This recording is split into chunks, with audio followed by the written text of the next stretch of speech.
Welcome to Vasanthi's home kitchen. இன்றைக்கி நம்ம கிச்சனில் பார்க்க போகிற ரெசிபி கம்பு சப்பாத்தி. இந்த கம்பு சப்பாத்தி எப்படி பண்ணலான்னு பார்க்கலாம். 1 கப் கம்பு மாவு, 1 கப் வாட்டர், கொஞ்சம் சால்ட்டு, ஆயில் எடுத்துக்கிடலாம். ஒரு கடாயை ஸ்டவ்வில் வச்சு 1 கப் வாட்டர் விட்டு 1 டீஸ்பூன் சால்ட், 1 டீஸ்பூன் ஆயில் விட்டு நல்லா கொதிக்க விடலாம். தண்ணி நல்லா கொதித்ததும் நம்ம எடுத்து வச்சுருக்கிற 1 கப் கம்பு முள் மாவை அதில் சேர்த்து நல்லா மிக்ஸ் பண்ணி விட்டுட்டு ஸ்டவ்வை ஆஃப் பண்ணிடலாம். 1 கப் கம்பு மாவுக்கு 1 கப் வாட்டர் கரெக்டாக இருக்கும். இப்போ ஸ்டவ்வை ஆஃப் பண்ணிவிட்டு நல்லா ஒன்று போல் மிக்ஸ் பண்ணி விட்டு மூடி வச்சு 1/4 மணி நேரம் அப்படியே ஆற விட்டுடலாம்.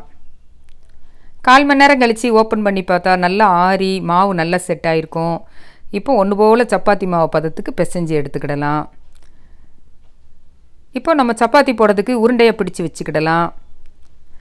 நம்மளுக்கு 1 கப் கம்பு மாவில் 7 சப்பாத்தி வந்திருக்குது. இப்போ சப்பாத்தி போட்டுக்கிடலாம். கொஞ்சம் கோதுமை மாவோ கம்பு மாவோ எடுத்துக்கிட்டு அதில் தொட்டுட்டு நம்ம சப்பாத்தி போட்டுக்கிடலாம். கோதுமை சப்பாத்தி மாதிரி ரவுண்டாக அந்த சப்பாத்தி வராது. சைடில் கொஞ்சம் வெடிப்பு விழுந்து தான் வரும். நம்ம ஒரு அச்சு வச்சு அச்சு போட்டு எடுத்துக்கிடலாம். இன்றைக்கி நம்ம வறுத்த கம்பு மாவு எடுத்துருக்குறோம்.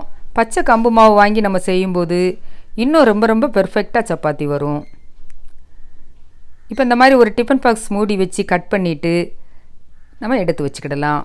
இதே மாதிரி எல்லா சப்பாத்தியுமே நம்ம போட்டு எடுத்து வச்சுக்கிடலாம்.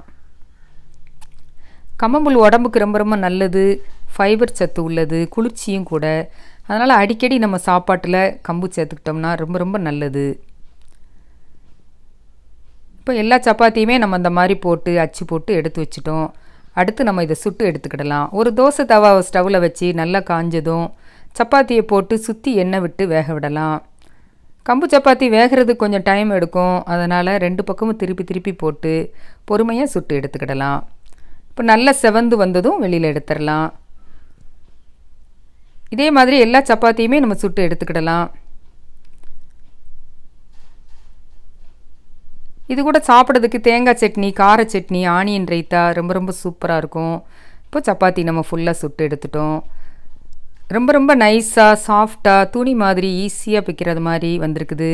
இது அப்படியே சாப்பிட்றதுக்கும் ரொம்ப ரொம்ப நல்லாயிருக்கும். இந்த கம்பு சப்பாத்தி ரெசிபி உங்களுக்கு பிடிச்சிருந்துச்சுன்னா வசந்திஸ் ஹோம் கிச்சனை லைக் பண்ணுங்கள், சப்ஸ்கிரைப் பண்ணுங்கள், ஃப்ரெண்ட்ஸ் அண்ட் ஃபேமிலிக்கு ஷேர் பண்ணுங்கள். நன்றி, வணக்கம்.